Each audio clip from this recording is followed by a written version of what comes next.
Hi everyone, I hope you're all doing really well today and getting through the trials and challenges of this very beautiful yet very tough journey at times. I really appreciate you liking and subscribing to my channel and my videos. It really helps me make more free content for all of you guys. This video was requested, so the question was how to get out of the looping of kind of wanting to be with your twin but trying to come to peace with the fact that you can't be with them right now. And I just want to be clear here that you are always with your twin flame, so you are always one in the 5D. So any separation that we are referring to here is in the 3D or in the physical. So you can take some comfort knowing that you and your twin are always one in the 5D because your souls can never be separate. But of course there is that physical separation that we are trying to collapse so that we are out of pain and out of suffering.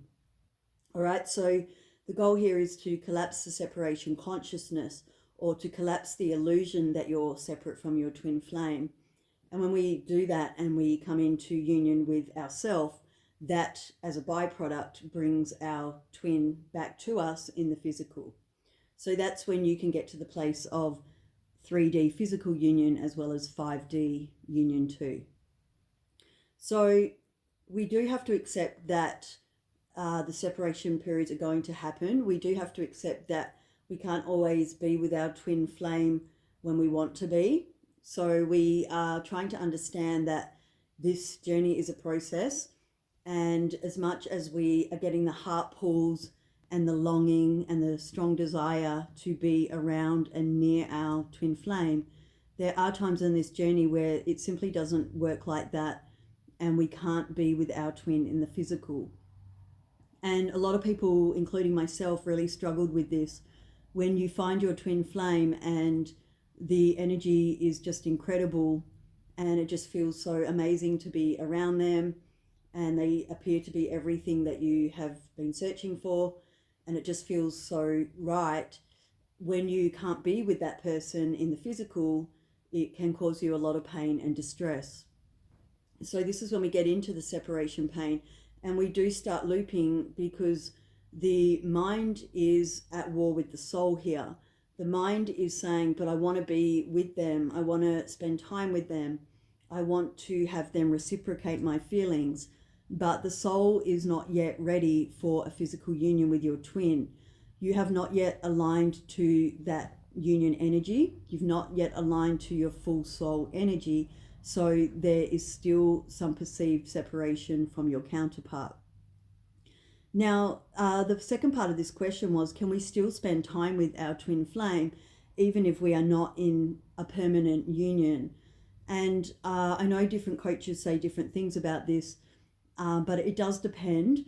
I always believe that if you have an opportunity to see your twin or be around your twin, then you should take that opportunity. What's the point of meeting your twin if you're just going to spend the whole time hiding away and never interact with them? So if the universe brings in an encounter or brings in an opportunity to see your twin, then I do believe you should take that. If your twin invites you for a coffee, then maybe go and spend some time with them. It is important here though to watch the energy. You've got to try to remain a little indifferent here. You've got to try to not meet up with them and then go and dump a whole heap of chasing energy onto them. And by chasing energy here, I mean, if you're going into every encounter with your twin expecting something from them, like expecting a commitment, or maybe this is the final union, then that energy can be chasing and it can kind of push them away again. So every time you do get to see your twin or be around them, I know it's very difficult because the pull is so strong, but just try to remain neutral and not impatient. Try to just let it unfold as it wants to. And try to let your masculine kind of guide you and lead the connection. So if you go into these encounters with as little expectation as possible, then it's just going to flow and you are going to gain something from that interaction. And if you are seeing your twin like weekly or regularly, then that's fine. If you maybe work together, or you go to the same gym, or you have mutual places that you both go to, then you can't really avoid your twin anyway. And quite often here, the universe is bringing you together for a reason. So perhaps in that encounter, you are triggering each other. And perhaps in that encounter, your masculine does something that pushes you into the next layer of your healing or understanding of this journey. So quite often, when the universe brings you together, or when you are kind of in situations where you have to be near your twin, then there is something to come from that. Quite often the masculine will show you something that you can take away to use for your benefit. You can use it to see perhaps what you need to do next on your journey, or what your masculine is showing you that you need to keep working on. So you should also like enjoy being around their energy as well. It's really great being with your twin. So when you are around them, it's okay to enjoy that experience, to try to deepen the bond between the two of you. Absolutely nothing wrong with that. But again, you are just trying to be mindful that you're not in too much chasing energy, that you're not forcing anything too heavy onto your twin before the connection is ready for that next stage. All right, so it can be really hard when you just want permanent union, but you're just not at that point yet. And the mind starts looping and gets frustrated. It wants to know, like, why can't we be together now? What's taking him so long? What's he waiting for? Or she, depending on the genders of your twins. But you may start thinking that they're the problem, that they're holding everything up. But this is, again, where this can be a bit triggering. But if your twin isn't ready yet for permanent union, then somewhere it means you're not either. So there's no good getting frustrated with your twin, because they're simply showing you that somewhere you're still in separation consciousness. Somewhere you are still separate from yourself. You have not come into unity consciousness or in a union yet. So until you kind of do that, then there is always going to be like this gap that needs to be bridged. Sorry, dog. Yeah, so as long as you're in any kind of separation consciousness here, and seeing the twin as separate from yourself, then they may still be mirroring back that they are not quite committing to this union. And you shouldn't be disheartened by that. That doesn't mean you're not going to have permanent union. It just means the time is not quite now, and there's still a bit more work to do.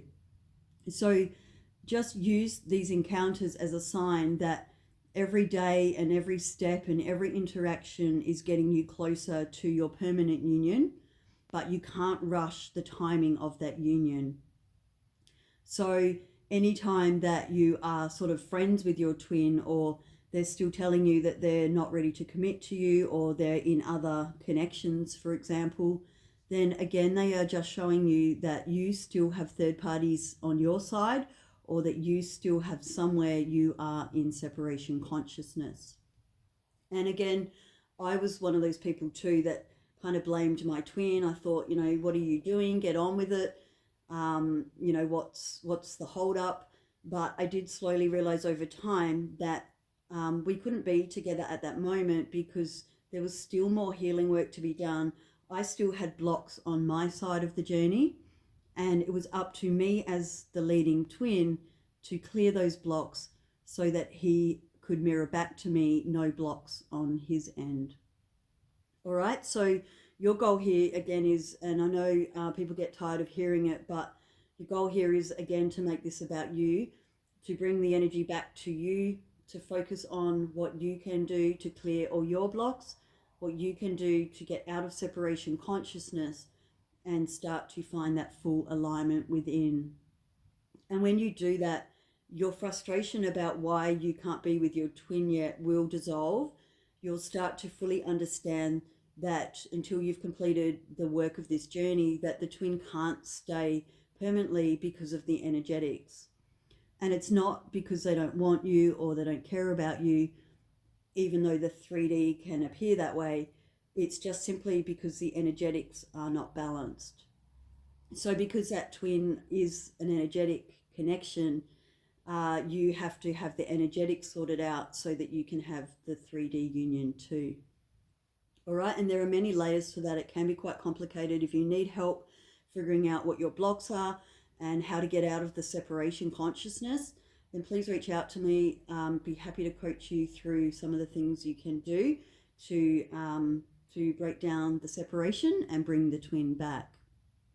All right, so again, try not to get frustrated. Any kind of interaction with the twin is usually a bonus. Sometimes they do things we don't like because they're showing us what's left to heal. But again, at least we're getting the trigger or the next indication of where to go from there. And for others who don't really get to see their twin or are in long periods of separation, then again, this is frustrating, and you may wonder, why haven't they come back? Why aren't they reaching out? But it's just still showing you that somewhere you are not in full alignment and you have still got some more work to do. I hope that's not too triggering. It's not about getting frustrated with ourselves. It's just about realizing this is a journey back to the self.